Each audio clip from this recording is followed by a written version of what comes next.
Hello everyone, welcome back to my channel. My name is Chawanne Burns. Please click that subscribe button. Today we will be talking about the PPP program, what the extension includes. Also, we will be discussing the monies out there that's left out there. The deadline to apply for the PPP was June the 30th. However, the Senate passed a 4 or 5 week extension on July the 1st. Now, when the PPP was first enacted, it had some tough restrictions on there. They wanted you to spend 75% on your payroll, and then the other 25% could be used for rent and utilities. However, they changed that, and now it's 60-40 rule. 60% could be spent on payroll, and 40% can be spent on rent and utilities. They did have a forgiveness, a 2-year period that you had to pay back the loan if forgivable loan isn't approved for the forgiveness. If you had to use it for something else, you do have a 5-year term at a 1% interest rate to pay that loan back.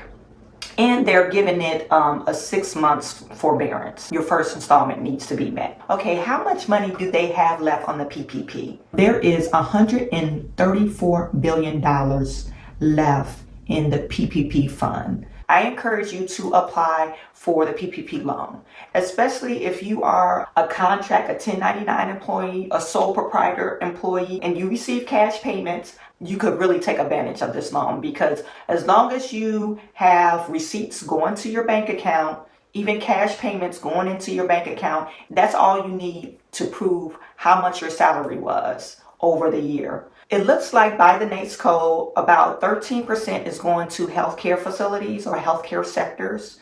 Another 13% is going to professional and scientific. So loan size amount, or the total amount of the loans, is $67 billion for each of those sectors. Construction is about $64 billion. You have manufacturers, that's $53 billion. Accommodation and food services is $41 billion. They still have an unclassified establishment. I really don't know what that is. It might be the 1099 employees. That's the only thing I could think of, because they don't have a section that's called gig workers. So unclassified establishment is about $10 billion, and it was 222 loans dished out. Don't quote me this. It just says unclassified establishment. I don't know where that came from. Utilities was $1.4 billion. Retail trade, $40 billion. Wholesale trade, $27 billion. Transportation, $17 billion.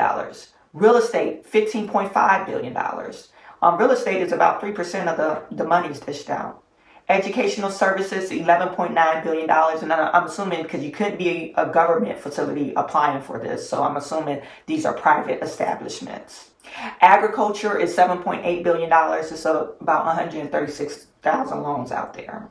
The top lenders, Chase Bank, they received about 4.4% of the monies that was loaned out. Okay, their average loan size was $107,000. Now, if we look at Key Bank, distribute 1% of the loans out, and their average size was $198,000. M&T Bank, they also had about 1%. Their average loan size is $195 billion. And BMO Harris Bank is less than 1%. Their average loan size was $225 billion. It will be interesting to see of where they're located. So on the bottom of the ledger, they said the average loan size of the PPP is $108,000. About 4,800 of the loans were greater than $5 million. That took up $33 billion. I wonder which companies were those. Now, in the Senate hearing, Steve Mnuchin and Jovita Carranza said the information of who exactly received the loan is not disclosed to the public, which I find that very interesting, because it is the public's money, So who you think is going to pay for this? It's not the government. The government gets the money from us and invest it in something. In turn, we have money, right? So it's not really the government's money to say, oh, we're not going to tell you, like they're trying to hide their accountability. Anyway, so we will not see who receive those large size loans. They are trying to, Steve Mnuchin and his people, and Jovita Carranza, they do have an investigation going on certain fraudulent activities with the PPP. So I'm not for sure if that's hand in hand, but whatever's done in the dark, it'll come to light. So eventually we'll find out about it. We all know California normally receive most of the loans, but we'll just go over some of the loan amounts in each state. So $67.7 billion worth of loans were given to California. New York received about $38 billion. Texas, $40 billion of loans. Arizona, $8 billion of loans. You have Florida, $31 billion of loans. Illinois, $22 billion of loans. Michigan, $15 billion of loans worth of loans. Ohio, $18 billion worth of loans. Washington, $12 billion of loans. So if you want to read a detail of your state, this document will be linked in the description section. The PPP is moving much smoother. They extended the date.